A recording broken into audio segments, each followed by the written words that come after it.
میرا نام کیرولائن ہے، میں ایک صحافی ہوں۔ میرے سوال کے 2 حصے ہیں۔ کیا اسلام معاف کر دینے کے عمل کو اچھا سمجھتا ہے؟ ہماری اس بہن نے پوچھا ہے کہ کیا اسلام معاف کر دینے کے عمل کو اچھا سمجھتا ہے؟ آف کورس ہاں، ایسا ہی ہے۔ اور قرآن پاک کا ہر سپارہ، ہر سورت ایک لائن سے شروع ہوتا ہے، بسم اللہ الرحمن الرحیم، یعنی اللہ کے نام سے شروع جو نہایت مہربان اور رحم کرنے والا ہے۔ لہٰذا اللہ تعالیٰ رحم کرنے والا ہے، یہ اللہ کی ایک صفت ہے۔ میرے سوال کا دوسرا حصہ یہ ہے کہ اسلام قتل کے بدلے قتل کی اجازت کیوں دیتا ہے؟ آنر کلنگ کی اجازت کیوں ہے؟ آنر کلنگ، آپ کی کیا مراد ہے آنر کلنگ سے؟ آنر کلنگ سے مراد قتل کے بدلے قتل کر دینا ہے، یا پھر اللہ کے نام پر کسی دوسرے انسان کی جان لے لینا۔ یہ غیر متعلقہ ہو سکتا ہے، لیکن پھر بھی میں اس کا جواب جاننا چاہتی ہوں۔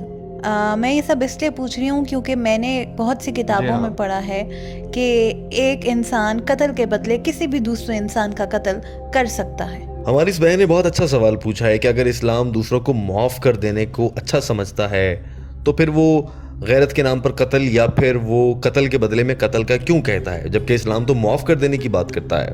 اگر آپ قرآن پاک کی سورہ بقرہ کے چیپٹر نمبر 2 اور آیت نمبر 178 کو سمجھیں تو اس میں قتل کے بدلے کی بات کی گئی ہے، قتل کی سزا کی بات کی گئی ہے، اور اس کی بنیاد قصاص رکھی گئی ہے۔ اور اللہ تعالیٰ قرآن پاک کی سورہ مائدہ چیپٹر نمبر 5 آیت نمبر 32 میں فرماتا ہے، اگر کوئی انسان کسی دوسرے انسان کو قتل کرتا ہے، بھلے وہ مسلمان تھا یا غیر مسلم تھا، تو یہ پوری انسانیت کا قتل ہے، سوائے اس کے کہ وہ کسی کو قتل کے بدلے قتل کر رہا ہو یا پھر زمین میں ہونے والے فساد کو روکنے کے لیے قتل کر رہا ہو۔ لہٰذا قرآن پاک کے مطابق اسے قانون سمجھا جا سکتا ہے کہ اگر کوئی انسان دوسرے انسان کا قتل کرتا ہے تو گویا اس نے پوری انسانیت کو قتل کیا، سوائے 2 مواقعوں کے، یا تو یہ قتل کا بدلہ ہو یا پھر زمین پر فساد برپا کر دینے والے کا قتل ہو۔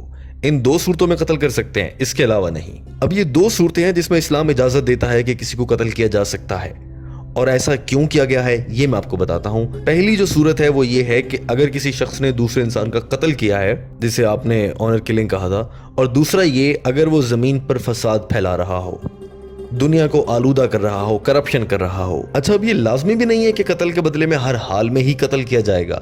اسلام کہتا ہے کہ اگر معاف کر سکو تو کر دو۔ اسلام یہ کہتا ہے اگر مرنے والے کے رشتہ دار مارنے والے کو معاف کرنا چاہیں تو وہ کر سکتے ہیں، یا اس کے بدلے میں قصاص یا دیت کا قانون موجود ہے۔ لیکن اگر بالفرض کوئی کسی کو قتل کر دیتا ہے اور اس مقتول کے رشتہ دار چاہتے ہیں کہ قاتل کو سزا ملے اور اس کی بھی موت ہو، یہ صرف قرآن پاک یا اسلام میں نہیں ہے، بائبل میں بھی ایسا ہے، اور بلکہ دنیا کے سارے بڑے ممالک میں بھی یہی قانون اپنایا جاتا ہے کہ قتل کے بدلے قتل کی سزا ملتی ہے۔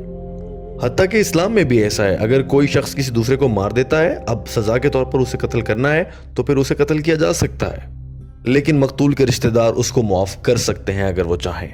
اگر وہ چاہیں تو وہ قاتل کو معاف کر سکتے ہیں۔ اچھا، اب دوسری وجہ پر آ جاتے ہیں، وہ یہ تھی کہ دنیا پر فساد پھیلانے والا۔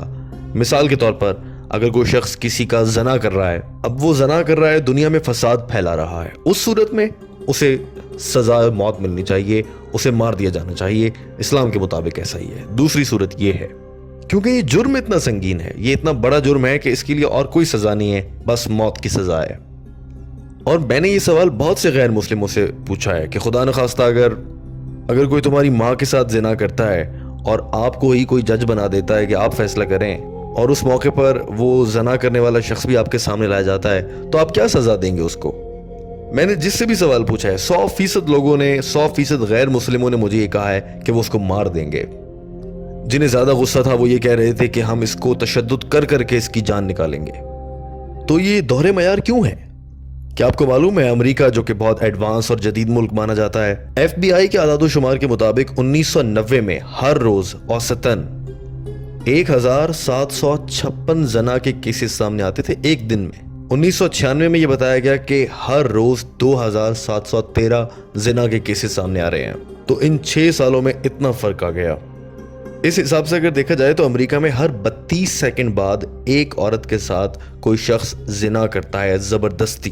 ہم لوگ اس ہال میں پچھلے 3 گھنٹے سے موجود ہیں، اس دوران امریکہ میں اب تک 300 سے زیادہ زنا ہو چکے ہوں گے زبردستی۔